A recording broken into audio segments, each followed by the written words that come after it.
একদম মারবো কিন্তু অ্যাটেন্ডেন্স করছি। রোল নাম্বার 1 2 3 4 5 6 7 8 9 10 11 12 13 14 15 16 17 18 19 20 21 22 23 24 25 26 27 28 29 30 31 32 33 34 ওই 34 ওই মারবো টাকে তুই সবাই তো টাকা পয়সা 35 এই ঘুমন্ত টাকটা কইরে আসেনি কত 27 দেন দিছি কেন আমার হবে তবে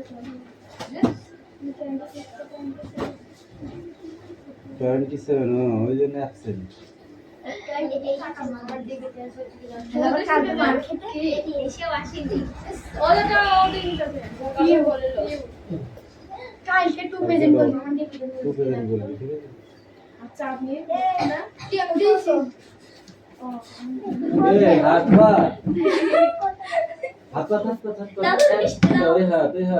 ওই হাত কেন মারবো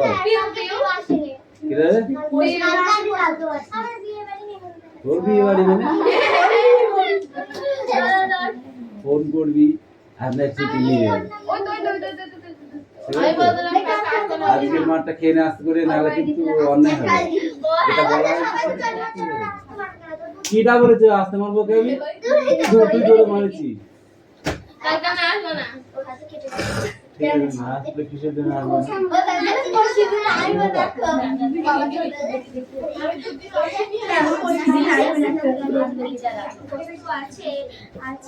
যাদের নিজস্ব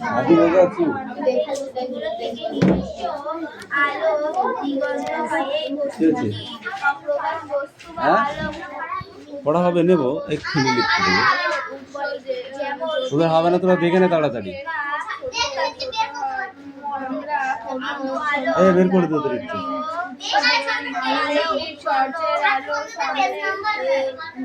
তো উল্টো পাল্টা হতেই পারে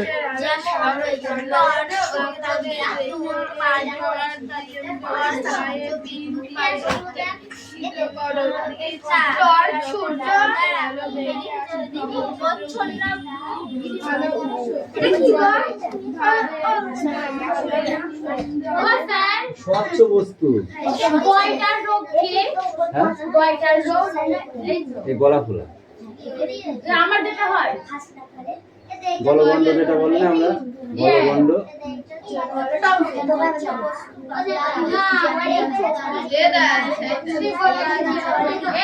গলগণ্ড আলাদা গ্রয়টার আলাদা টনসিল তো এখানে থাকে আর গলগণ্ডটা এখানে হয় হ্যাঁ ফুলে থাকে ওই এই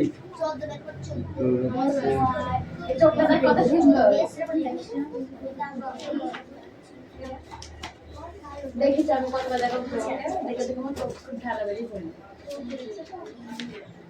বিন্দু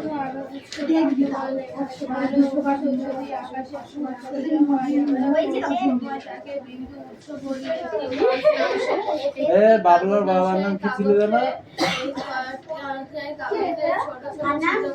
বাবলার বাবা সিদাম বাগে ছিল দেখলি সিদাম বাগে ছিল দেখলি গলা ওইরকম। আমাদের স্কুলের রাধুনি একটা আছে না? হ্যাঁ, আমাদের স্কুলের রাধুনি এরকম আছে। হ্যাঁ, ওইগুলো বড় হয়ে গেছিল, ও ছোট ছিল। ওটা আস্তে আস্তে হয়। থাইরয়েডটা প্রথমে হয়, যখন ডাক্তার না, হ্যাঁ, ওই জন্য আস্তে আস্তে ওই রোগটা থাকে। যেমন বলে না থেকে আন্তরিক ছোট চক্ষু রোগ, কোনটা আছে বড়? কি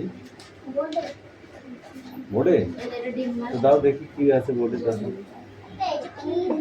তো বড়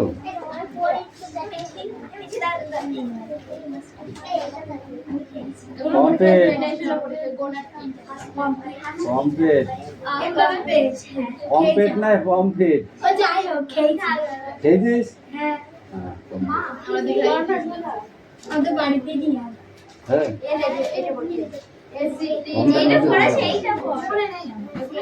স্বচ্ছ অস্বচ্ছ স্বচ্ছ বস্তু ওইগুলো আসবে কিন্তু পরীক্ষায়। তির্যক, ঠিক আছে, আলোর প্রতিফলন, আলোর উৎস, এগুলো আসবে।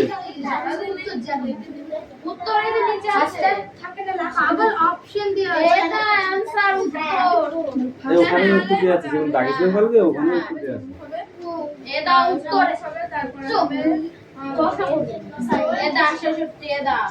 চোখের যে অংশে প্রতিবিম্ব গঠিত হয় তা হলো রেটিনা।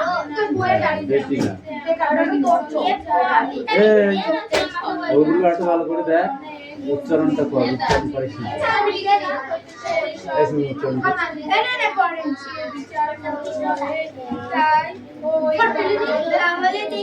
তাহলে দেখা গেল কিছু কিছু বস্তু আছে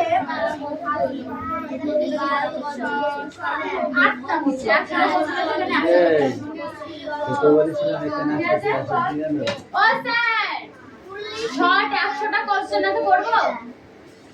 আগে যেটা দিয়েছি হ্যাঁ, ওইগুলোই।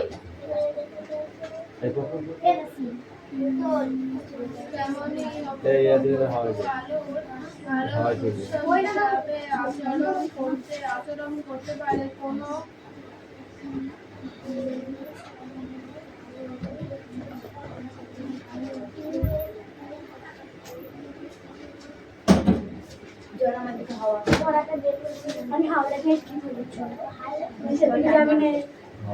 আটকানো বল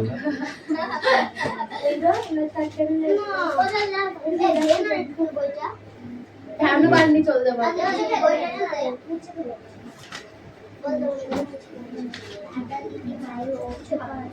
অ্যাক্টিভিটি 6 এর এ এটা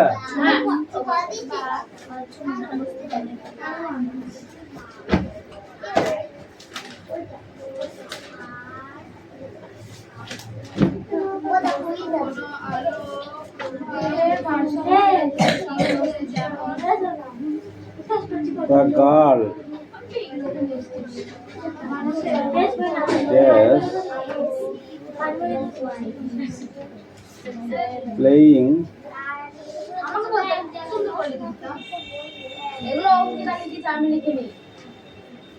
alone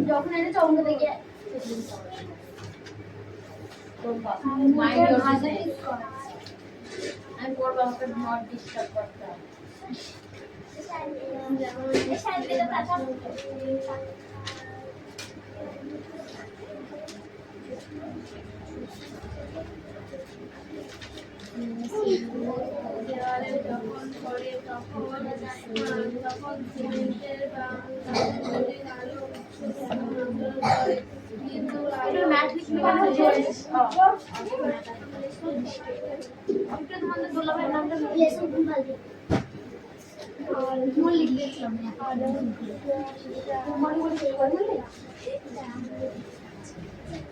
There was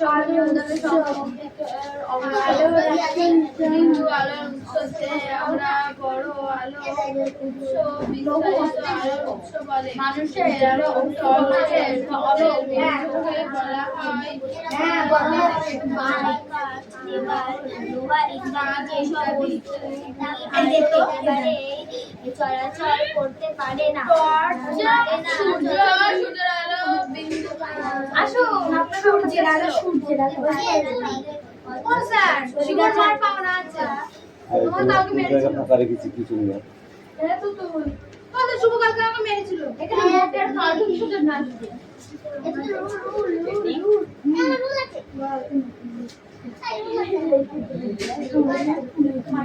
আছে।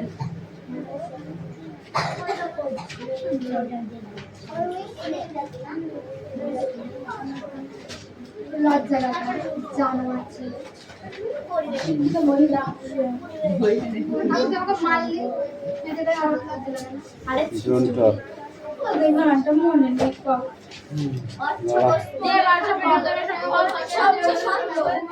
স্বচ্ছ বস্তু কি হলো অনেক সুবিধা বায়ু স্বচ্ছ জল ইত্যাদি বস্তুকে স্বচ্ছ বস্তু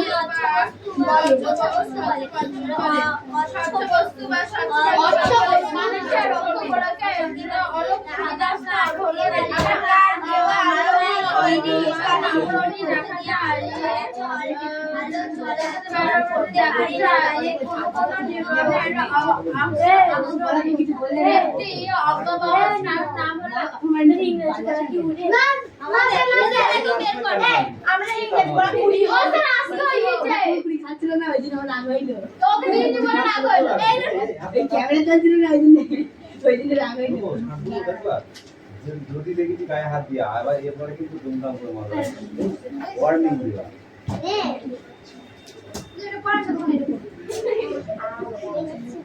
ওরা তো এই ভিডিওটি তাকিয়েছে তো এই দিকে মানেটা কি একটা অবশ্যই কি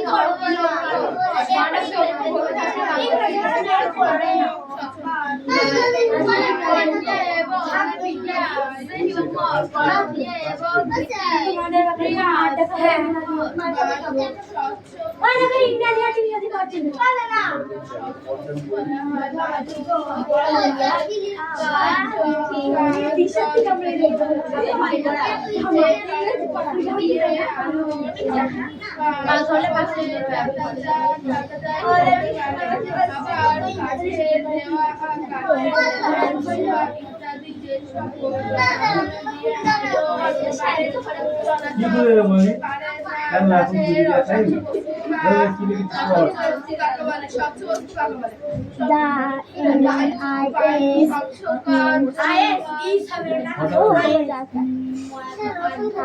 কদিন কোথায় ছিলি কি করছিলি কি কথা বলবি বলছিলি আমাকে বলিস না আমাকে বলিস লোন আর বলিস বিগাই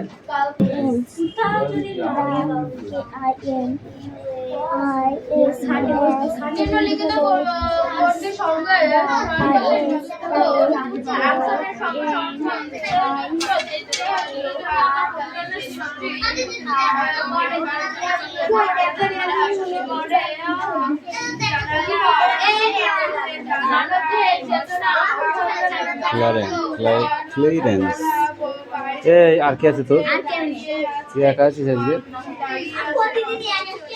একদম হুটোপাটা করবি না কিন্তু চুপচাপ বইবার কর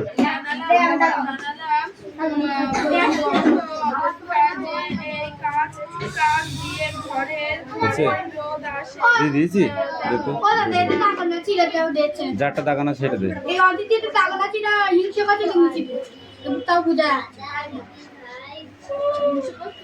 এই টি ফলস গুলো আর এই তলায় দাগ দিয়া গুলো খাতায় লেখ ফটাফট এই খাতায় লেখ খাতায় লিখে ফেল তাড়াতাড়ি হ্যাঁ এই মিঠে দিদি ওটা দাগিয়ে দিচ্ছে দিক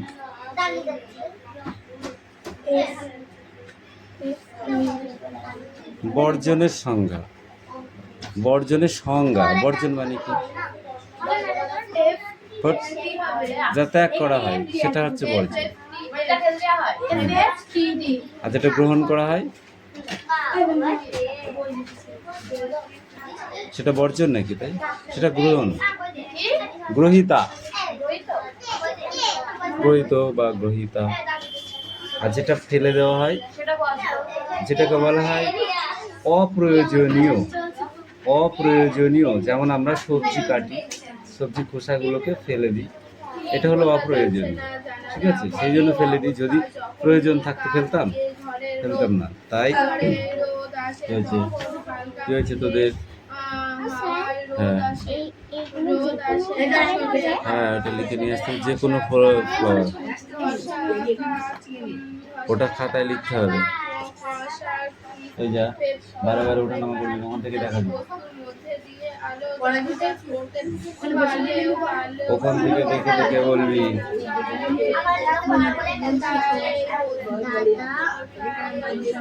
দৈনন্দিন কাজের পরপ্রয়োজনের মানে কি?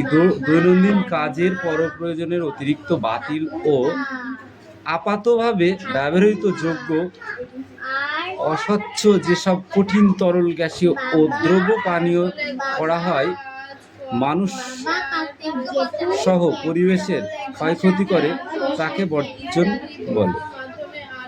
এখানে একটু কঠিন উচ্চ বাংলায় লেখা আছে, বুঝছিস? লিখে দেয় না, দেখে যা। যে কোনো বস্তু তরল হতে পারে, সেটা কঠিন হতে পারে। তরল মানে কি বল? দুধ, দই, জল, এই ধরনের। আর তরল কঠিন পদার্থ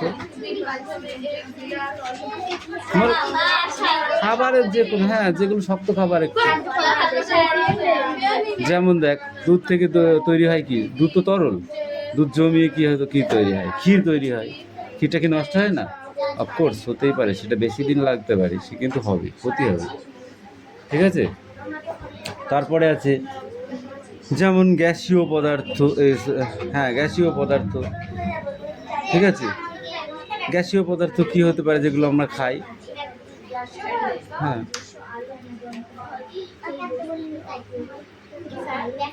আমরা খাই এমন কিছু। হ্যাঁ, অক্সিজেন হতে পারে। ঠিক আছে, যেটা হচ্ছে এই অক্সিজেনের ভেতরে যদি কিছু বজ্র পদার্থ প্রবেশ করে যায়, তা সেটাকে আমরা কি করব? ত্যাগ করব। সেটাই হলো বজ্র, তাকে বজ্র বলে। ঠিক আছে, এই সংখ্যাটা হয়ে গেল। এর অবস্থান কি? এর অবস্থানে কি হয়? বজ্র প্রকৃতিগতভাবে কঠিন, তরল, গ্যাসীয় পদার্থ, এই তিন অবস্থারই সৃষ্টি করে। ঠিক আছে, বজ্র সাধারণত তিনটে অবস্থা সৃষ্টি করে। যেমন দেখো, আমাদের এটা শরীরের ক্ষেত্রেও তাই হয়। পেটে যখন গ্যাস হয়, ঠিক আছে, সেটা কি হয়? বাবা, দলা ঠেকছে পেট এখানে, তাই না? এরকম করা হয় তো নাকি? সেইটা যখন আবার তরল করে বার করে দেয়, সেটা ঢেকরের মাধ্যমে হতে পারে, বাই ছাড়ার মাধ্যমে হতে পারে, তাই তো, কিংবা মুখের হাই তোলার মাধ্যমে হতে পারে।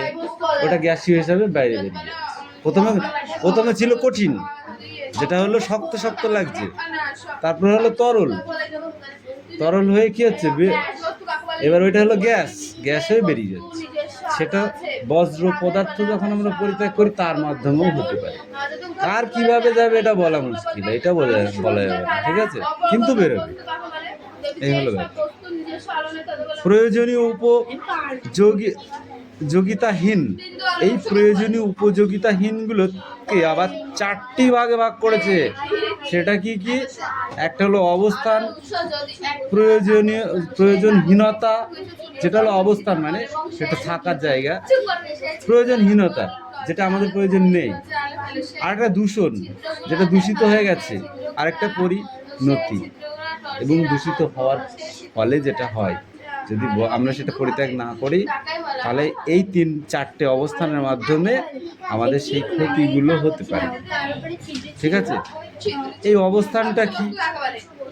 এই অবস্থানটা হলো বজ্র প্রকৃতিভাবে কঠিন, তরল, গ্যাসীয় পদার্থ, এই 3 অবস্থার সৃষ্টি করে। এটা হলো প্রথমে অবস্থান। এবার প্রায় উপযোগিতাহীন, মানে যেটা ব্যবহার করা যায় না, সেটা কেমন?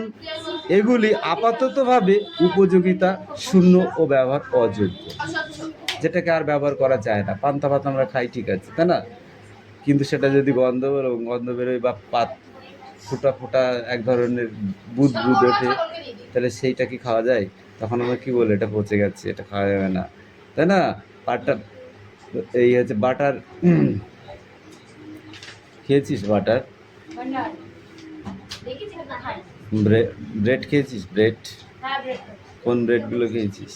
দুটো হ্যাঁ ওইগুলো।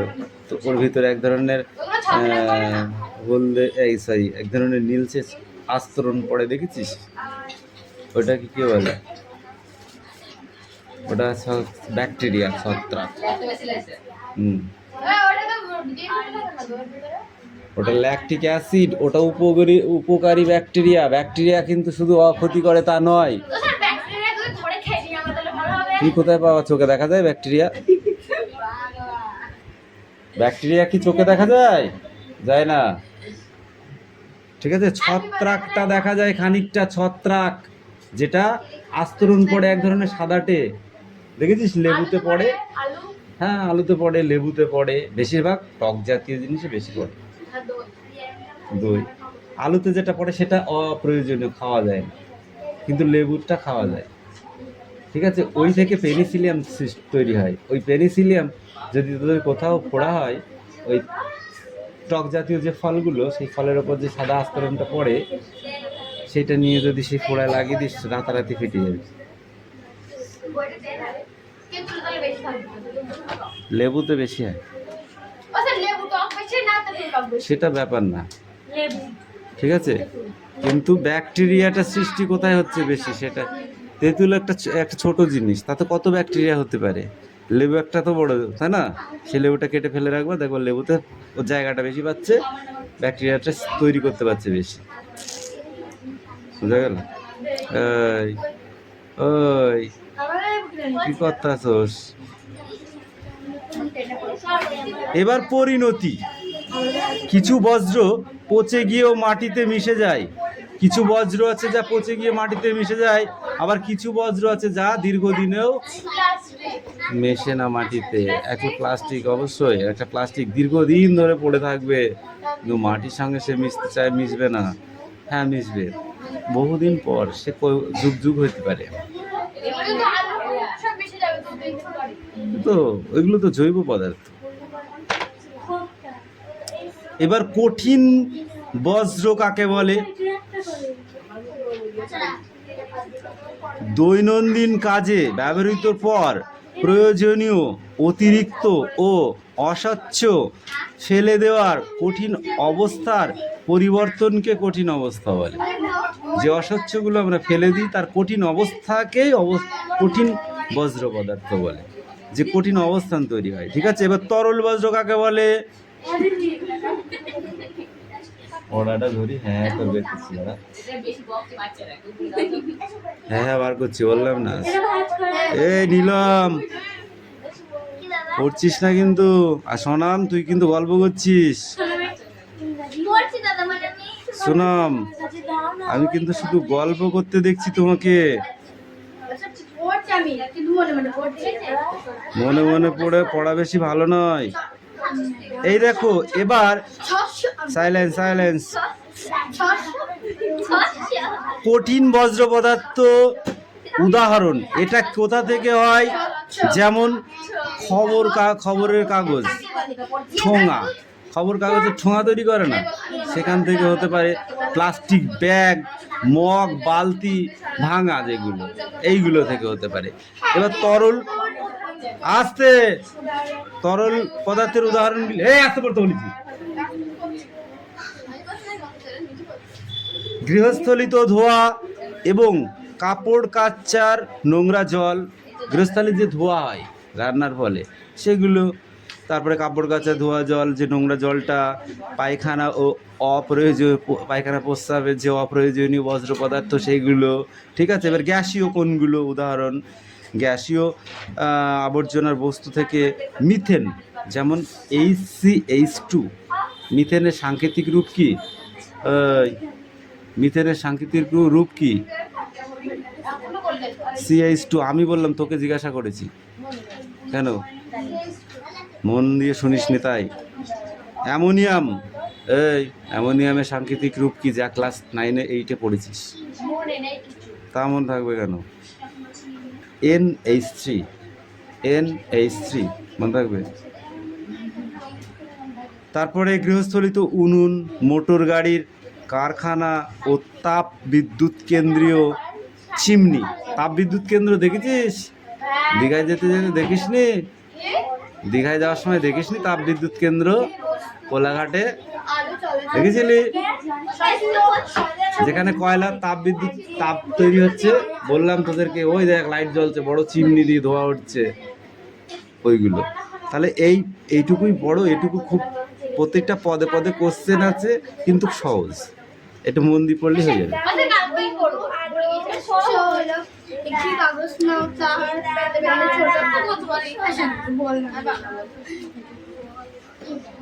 কি হয়েছে রে? আমাদের এই 2 পৃষ্ঠা পড়া। হ্যাঁ আমি জানি তো, ওই জন্যই তো বইটা দিতে বলছি, এমনি বলছি 2 পৃষ্ঠা পড়া তো, বইগুলো সব ক্লোজ করো।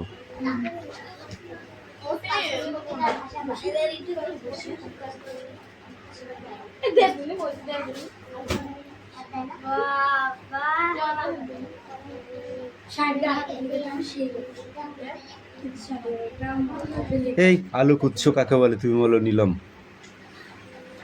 আলোক উৎস, ইয়াস আলোক উৎস। মনে পড়বে কেন? পড়িসনি?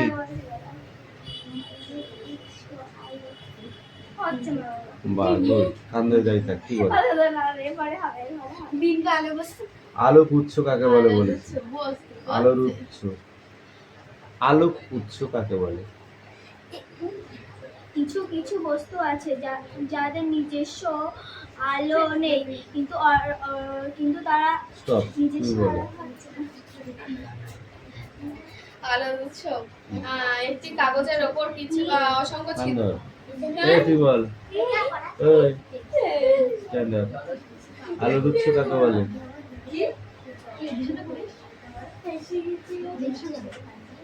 কিছু কিছু আলো আছে যাদের নিজস্ব আলো আছে, অর্থাৎ এই বস্তুগুলো থেকে নির্গত আলো নির্গিত হয়, ওই বস্তুকে আলোর সপ্রভু বস্তু বা আলোর উৎস বলে, যেমন সূর্য, জোনাকি ইত্যাদি। ধর বৈধর, সেডাউন।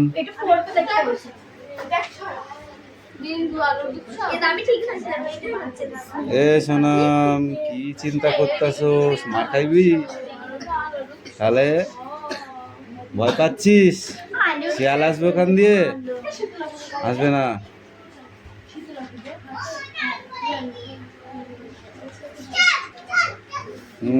এইবার হয়েছে, ঠিক আছে? দাও বই দাও। এই শিবিরে জামা প্যান্ট পরে, হ্যাঁ? এই অ্যাক্টিভিটি 6 এর বি আর সি, এই দুটো। এই ওটা বইটা দে, ওই অষ্টম যে বস্তু কত বছর না, যে সকল বস্তুর যে সকল বস্তুগুলোর নির্দিষ্ট আলো আছে এবং নির্গত হয় তাকে বলা হয় সর্বপ্রভু।